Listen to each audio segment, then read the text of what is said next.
সন্ন্যাসিনাম সর্বস্ব ন্যাসের দ্বারা পরম নৈষ্কর্মের সিদ্ধি লাভ করেন। এখানে সন্ন্যাস ও পরম নৈষ্কর্ম সিদ্ধি একই পর্যায়ভুক্ত। সাংখ্যযোগীও সেই অবস্থা লাভ করেন যে অবস্থা নিষ্কাম কর্মযোগী লাভ করেন। উভয় মার্গেই সমান উপলব্ধি করেন। এখন পরম নৈষ্কর্ম সিদ্ধিপ্রাপ্ত পুরুষ কিভাবে ব্রহ্ম লাভ করেন সংক্ষেপে তার বর্ণনা করছেন। সিদ্ধিম প্রাপ্তো যথা ব্রহ্ম তথাপ্নোতি নিবোধ মে। समासेनैव कौन्तेय निष्ठा ज्ञानस्य या परा। কৌন্তেয়, এইরূপ সিদ্ধিপ্রাপ্ত ব্যক্তির জ্ঞান ও নিষ্ঠা ক্রমে ব্রহ্মজ্ঞানের পরম নিষ্ঠা বা পরিসমাপ্তিরূপ ব্রহ্মপ্রাপ্তি হয়। জ্ঞান নিষ্ঠার সেই প্রাপ্তিক্রম সংক্ষেপে আমার কাছে শ্রবণ করো। পরের শ্লোকে সেই বিধি সম্বন্ধে বলছেন।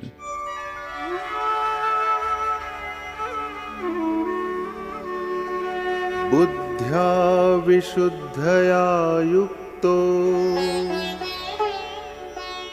ধৃত্যাত্মানম নিয়ম্য চ শব্দাদীন বিষয়ান্স ত্যক্ত্বা রাগদ্বেষৌ व्युदस्य च।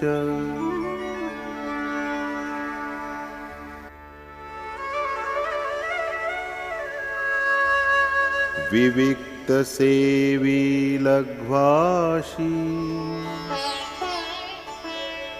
यत वाक्कायमानसः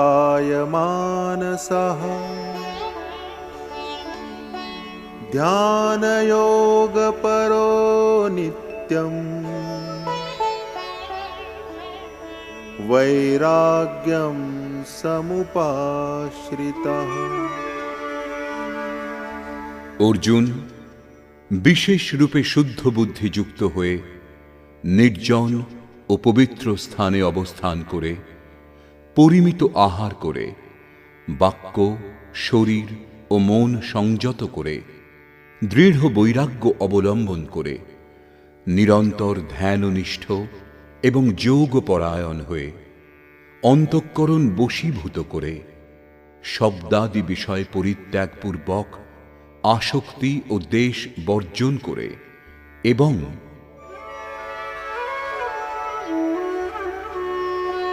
अहंकारं बलं दर्पं कामं क्रोधं परिग्रहं विमुच्य निर्ममः शान्तो ब्रह्मभूयाय कल्पते।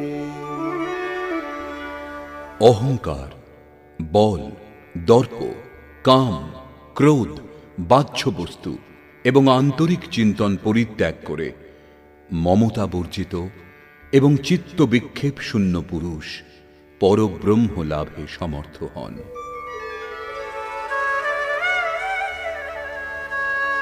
ब्रह्मभूतः प्रसन्नात्मा न शोचति न काङ्क्षति समः सर्वेषु भूतेषु मद्भक्तिं लभते पराम्। এইরূপ ব্রহ্মে একীভূত হয়ে সেই প্রসন্ন চিত্ত পুরুষ কোনো বিষয়ে শোক করেন না এবং কিছুই আকাঙ্ক্ষাও করেন না। সর্বভূতে সমভাব সেই পুরুষ ভক্তির পরাকাষ্ঠায় স্থিত হন। ভক্তি এখানে পরিণাম স্বরূপ, যা ব্রহ্মে স্থিতি প্রদান করে।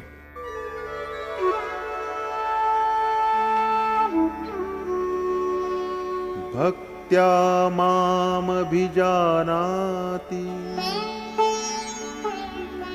यावान्यश्चास्मि तत्त्वतः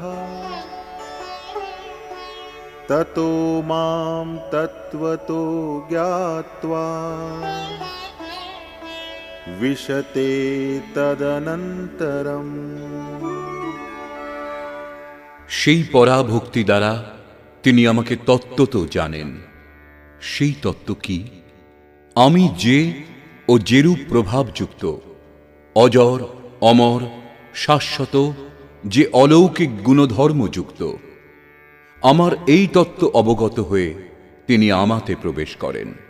প্রাপ্তিকালে ভগবানের দর্শন করেন এবং প্রাপ্তির ঠিক পরেই তিনি আত্মস্বরূপকে সেই ঈশ্বরীয় গুণধর্মের সঙ্গে সংযুক্ত দেখেন, যে আত্মাই অজর, অমর, শাশ্বত, অব্যক্ত ও সনাতন। দ্বিতীয় অধ্যায়ে যোগেশ্বর শ্রীকৃষ্ণ বলেছিলেন, আত্মাই সত্য, সনাতন, অব্যক্ত ও অমৃত স্বরূপ। কিন্তু এই সমস্ত বিভক্তিযুক্ত আত্মাকে কেবল তত্ত্বদর্শীগণই দেখেছেন। এখন প্রশ্ন স্বাভাবিক যে বস্তুত সেই তত্ত্বদর্শিতা কি? বহু লোক 5 তত্ত্ব, 25 তত্ত্বের বৌদ্ধিক গণনা শুরু করেন, কিন্তু এই বিষয়ের ওপর শ্রীকৃষ্ণ প্রস্তুত অধ্যায়ে নির্ণয় করে বললেন, সেই পরম তত্ত্ব পরমাত্মা, যিনি তাঁকে জানেন, তিনিই তত্ত্বদর্শী। এখন আপনি যদি সেই তত্ত্ব লাভের ইচ্ছুক হন, তাহলে ভজন চিন্তন আবশ্যক। এখানে 49 থেকে 55 সংখ্যক পর্যন্ত শ্লোকে যোগেশ্বর শ্রীকৃষ্ণ স্পষ্ট করলেন যে সন্ন্যাস মার্গেও কর্ম করতে হয়। তিনি বললেন, সন্ন্যাসেন, সন্ন্যাস দ্বারা অর্থাৎ জ্ঞান যোগের দ্বারা কর্ম করতে করতে ইচ্ছাশূন্য, আসক্তিশূন্য এবং সংযত চিত্ত পুরুষ যেভাবে নৈষ্কর্মের পরম সিদ্ধি লাভ করেন তা সংক্ষেপে বলব। অহংকার, বল, দর্প, কাম, ক্রোধ, মদ, মোহ ইত্যাদি যে বিকারগুলি প্রকৃতিতে নিক্ষেপ করে, সেগুলি যখন শান্ত হয় এবং বিবেক, বৈরাগ্য, সম, দম, নির্জনে বাস, ধ্যান ইত্যাদি ব্রহ্মে প্রবেশ করতে সাহায্য করে যে যোগ্যতাগুলি, সে সমস্ত যখন পরিপক্ক হয়, তখন ব্রহ্মকে জানার যোগ্যতা লাভ হয়। সেই যোগ্যতার নাম পরাভক্তি। এই যোগ্যতার দ্বারাই তত্ত্বকে জানা যায়। তত্ত্ব কি? আমাকে জানা।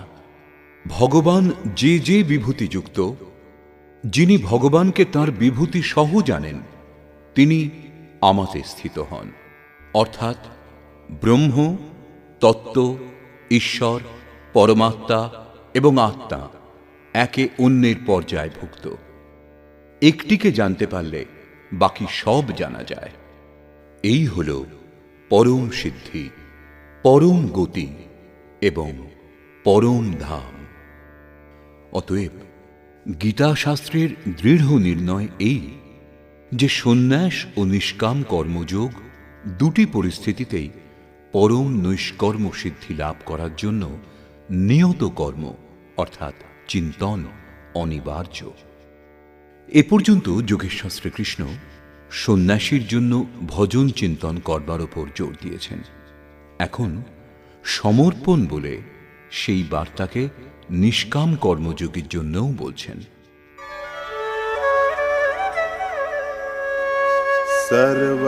सर्वकर्माण्यपि सदा कुर्वाणो मद्व्यपाश्रयः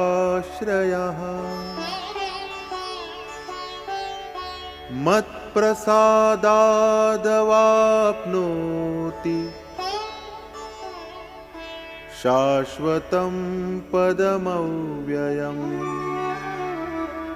আমার উপর সম্পূর্ণ আশ্রিত পুরুষ সর্বদা সমস্ত কর্ম করেও লেশ মাত্র ত্রুটি না রেখে কর্ম করে আমার অনুগ্রহে শাশ্বত অবিনাশী পরম পদ প্রাপ্ত হন। কর্ম সেই এক নিয়ত কর্ম, যজ্ঞের প্রক্রিয়া। পূর্ণ যোগেশ্বর সদ্গুরুর আশ্রিত সাধক তাঁর কৃপা প্রসাদে শীঘ্র পরম পদ লাভ করেন। অতএব তাঁকে লাভ করার জন্য সমর্পণ আবশ্যক।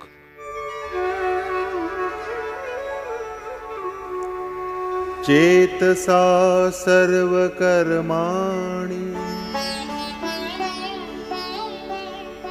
मयि सन्न्यस्य मत्परः बुद्धियोगमुपाश्रित्य मच्चित्तः सततं भव। অতএব অর্জুন, সমস্ত কর্ম অর্থাৎ যতটা তোমার দ্বারা সম্ভব আমাতে সমর্পণ পূর্বক, নিজের ভরসায় নয় পরন্তু আমাতে সমর্পণ পূর্বক মৎপরায়ণ হবে।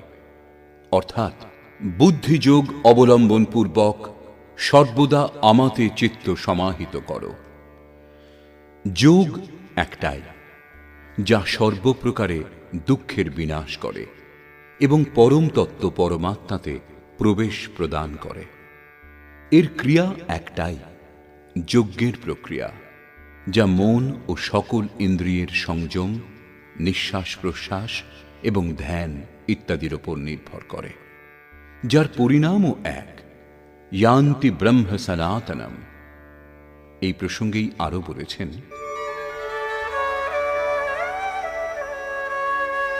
मच्चित्तः सर्वदुर्गाणि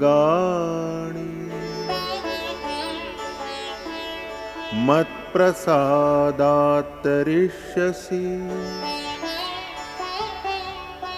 अथ चेत्त्वमहङ्कारान्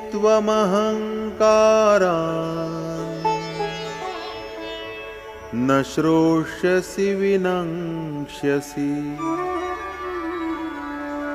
আমাতে চিত্ত অর্পণ করলে আমার অনুগ্রহে তুমি মন ও সকল ইন্দ্রিয়ের দুর্গগুলি অতিক্রম করবে।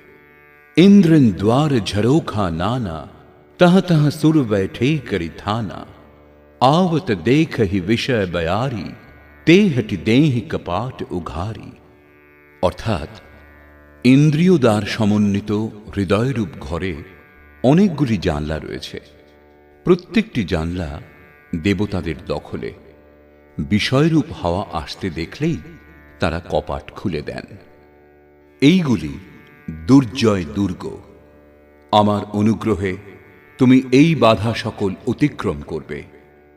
আর যদি তুমি অভিমানবশত আমার কথা না শোনো, তাহলে তোমার বিনাশ হবে, পরমার্থের অযোগ্য হবে।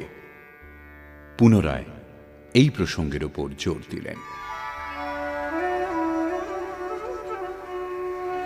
यदहङ्कारमाश्रित्य न योत्स्य इति मन्यसे मिथ्यैष व्यवसायस्ते प्रकृतिस्त्वां नियोक्ष्यति। অহংকারকে আশ্রয় করে যুদ্ধ করব না, এই রূপ যা চিন্তা করছো, তোমার এই ধারণা ভ্রান্ত। কারণ তোমার ক্ষত্রিয় স্বভাবই তোমাকে যুদ্ধে নিযুক্ত করবে। स्वभावजेन कौन्तेय निबद्धस्वेन कर्मणा कर्तुं नेच्छसि यन्मोहात् करिष्यस्य वशोऽपि तत्। কৌন্তেয়, অজ্ঞানতাবশত তুমি যে কর্ম করতে চাইছ না, স্বভাবজাত স্বীয় ক্ষত্রিয়োচিত কর্মে আবদ্ধ হয়ে অনিচ্ছা সত্ত্বেও তা করবে। প্রকৃতির সংঘর্ষ থেকে পশ্চাৎপদ না হওয়ার তোমার ক্ষত্রিয় শ্রেণীর স্বভাব তোমাকে বলপূর্বক কর্মে নিযুক্ত করবে। প্রশ্নটি এখন সম্পূর্ণ হলো।